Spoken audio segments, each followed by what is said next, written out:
लेकिन बता दीजिए, हमारे इस मुल्क में डॉक्टर साहब आए, doctor Zakir Naik is openly challenge and to convey the message of Islam to the disbeliever and the pagans. उनके सामने रखते थे, क्या साफ लफ्जों में, क्लियर लफ्जों में। किसी पर कोई दबाव होता था? नहीं होता था। मौलाना कलीम साहब भी कहते थे कि भाइयों, तुम्हें मरना है, तुम्हें ईश्वर के पास जाना है, तुम्हारी बॉडी ख़त्म हो जाएगी, तुम्हें किए का हिसाब देना है, इसीलिए आखिरत की तैयारी करो। आखिरत का ये मंज़र होगा, क़यामत आएगी, क़यामत कायम होगी, क़यामत आएगी, तुम्हें मरना है, तुम्हें अल्लाह के पास जाना है। ये दुनिया के अंदर बेजान चीज़ों की पूजा न करो, शराब मत पियो, झूठ मत बोलो, झूठ मत बोलो, झूठ के सत्य से छान कर बात बोलो, सत्य से छान कर बात बोलो, झूठ मत बोलो, सच्ची बात बोलो। यही बातें वो करते थे लोगों के सामने। अब बताइए, अमन और शांति का पैगाम दे रहे और वो क्या कह रहे हैं कि धर्मांतर कराया मौलाना कलीम साहब ने लाखों करोड़ों लोगों का।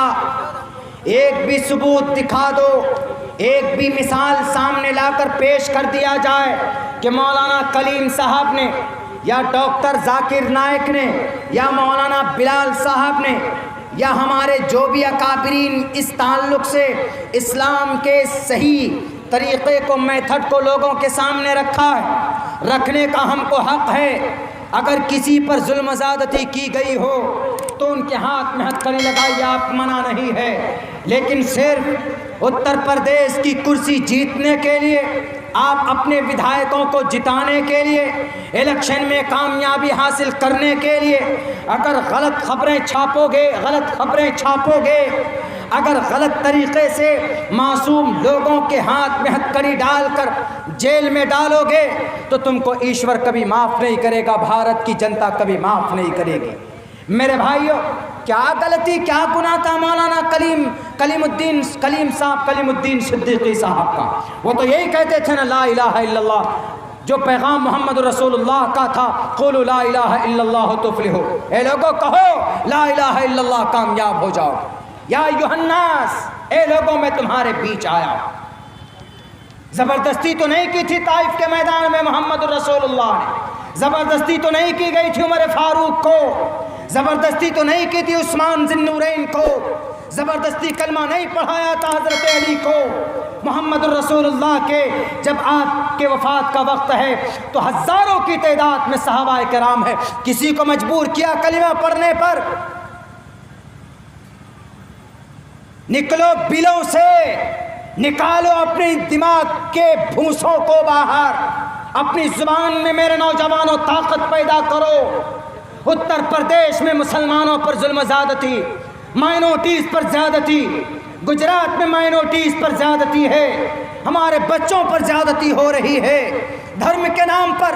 अगर धर्म पाप है तो पूछो श्री कृष्ण जी से, अगर धर्म पाप है तो पूछो धृतराष्ट्र से, जिन्होंने महाभारत के मैदान में संजू से कहा कि धर्मराष्ट्र कुरुक्षेत्र, साफ लफ्जों में कहा कि धर्मराष्ट्र कुरुक्षेत्र के मैदान में जो धार्मिक लोग हैं, जो धर्म को मानते हैं, धर्म के सेना हैं, ज़रा मुझे बताओ संजू, हमारे महाभारत के मैदान में क्या क्या हो रहा, मैं जानना चाहता हूँ।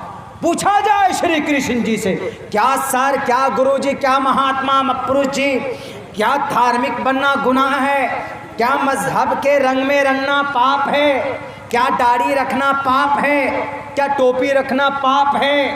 क्या कुरान करीम हाथ में लेना गुनाह है? क्या अल्लाह अकबर अजान देना पाप है, जुर्म है? अगर अजान देना पाप या जुर्म है तो क्यों कहा मातृमान, पितृमान, पितामान, चरित्रमान? क्यों कहा वेदात के अंदर, धर्मशास्त्रों के अंदर?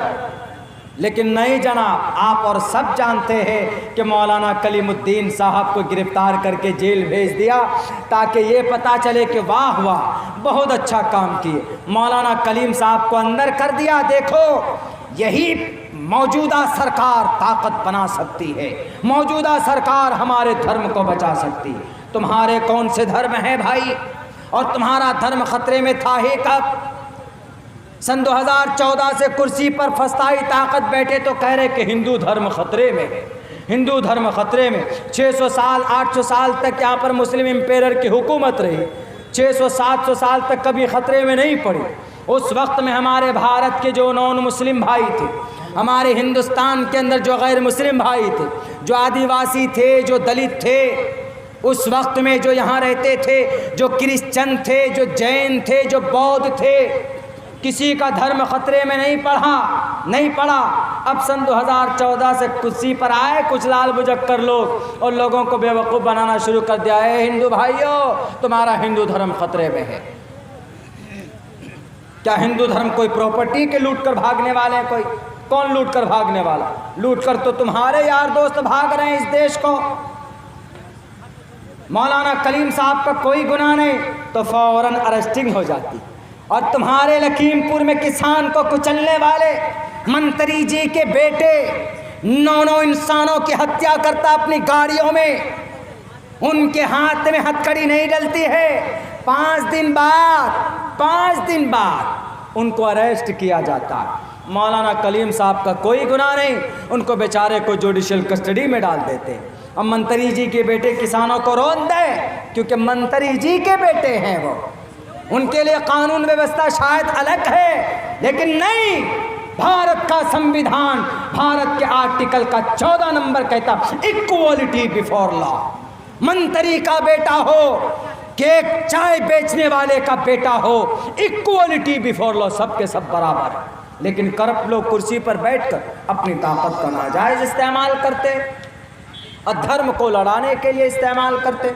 मेरे भाइयों, मोहम्मद रसूलुल्लाह सल्लल्लाहु अलैहि वसल्लम 40 साल में नबूवत दी गई। उसके बाद आप अलैहिस्सलातु वस्सलाम को पैगाम दिया अल्लाह तबारक व तआला ने और कहा कि आप निकल जाइए मैदान में और लोगों को बताइए वअन्ज़िर अशीरतकल अक़रबीन, अपने रिश्तेदारों को कलिमे की, धर्म की जानकारी दीजिए, अक़ीदा सही हो जाए, अक़ीदे के बारे में बताइए। मोहम्मद रसूलुल्लाह निकले मैदान में, आप अलैहिस्सलाम ने लोगों को अल्लाह की वहदानियत सामने रखी तो चारों तरफ से अलगार होना शुरू हो गया। कभी कभी आपको मक्कतुल मुकर्रमा के सहन में आप जब इबादत करने पहुँचते थे तो आपके गर्दन पर ओझड़ी डाल दी जाती थी, कभी कभी आपके गर्दन में कपड़े डालकर ऐसे घुमाया जाता था, और कभी तो अबू जहल आपके सर के ऊपर ईंट या पत्थर मारकर लहूलुहान कर देते थे।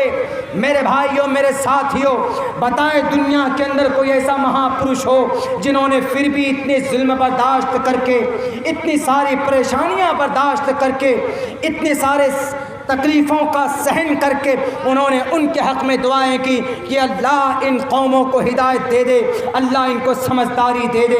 ये पाप और जुर्म नहीं है, ये ज़बरदस्ती वाली कोई बात नहीं है, बल्कि सिर्फ ये कहते थे एक अल्लाह के सामने सर झुका लो, तुम्हारी कामयाबी मुक़द्दर हो जाएगी, तुम दुनिया में भी कामयाब बनोगे, मरने के बाद भी कामयाबी तुम्हारी कदम चूमेगी। अल्लाह के नबी अलैहिस्सलाम ने तो किसी पर जुल्म नहीं किया था।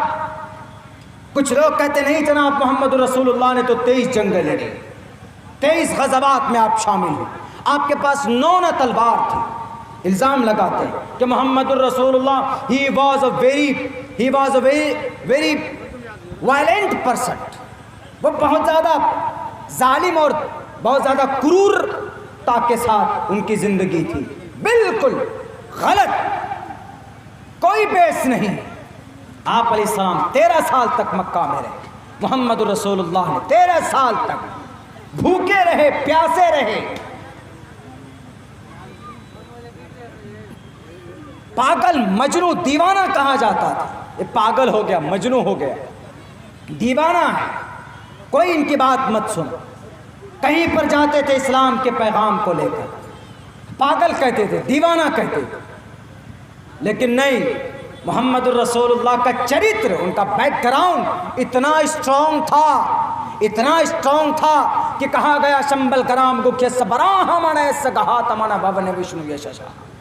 बुनियाद इतनी मजबूत थी कि सादिक अमीन 40 साल के बाद जब नबूवत दी गई मोहम्मद रसूलुल्लाह का रौब इतना था कि आप अलैहिस्सलातु वस्सलाम का कैरेक्टर सर्टिफिकेट इतना स्ट्रॉन्ग था कि आप अलैहिस्सलातु वस्सलाम के चेहरे को, शक्ल को देखकर आप अलैहिस्सलाम के सामने खड़े होने की किसी की ताकत नहीं होती थी कि मैं सामने जाकर मुकाबला कर पाऊँ।